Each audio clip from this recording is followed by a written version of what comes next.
هل تعرف كل أنواع الرياضات الموجودة حول العالم؟ بالطبع هو جواب خاطئ إذا اعتقدت أنك تعرف كل شيء عن الرياضة والرياضيين. ففي الفيديو التالي يعرض لكم مجموعة من أغرب الألعاب الرياضية.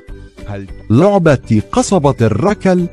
في هذه اللعبة يقوم كل لاعب برك القصبة ساق غريمه. ظل هذه الرياضة البسيطة تمارس في إنجلترا على مدى مئات السنين، بالرغم من أنها ليست باللعبة المهلكة، إلا أن التعرض للركل المتكرر في قصبة الساق يمكن أن يعد أمرا خطرا.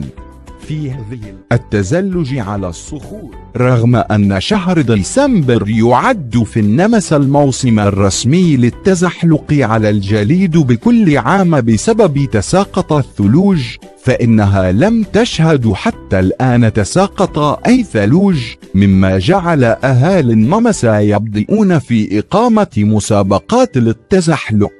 والكن على الصخور. قناصل بازيلاء.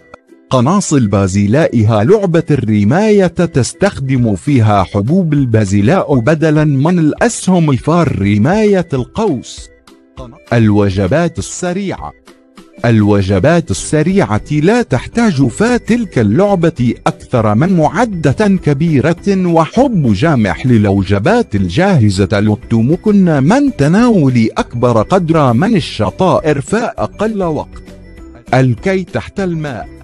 الكي تحت الماء يقوم الغطاسون بك الملابس تحت الماء، والفائز هو من يخرج بقميص أكثر كيا. وفي الأخير، ما هي الرياضة الأكثر غرابة بالنسبة لك؟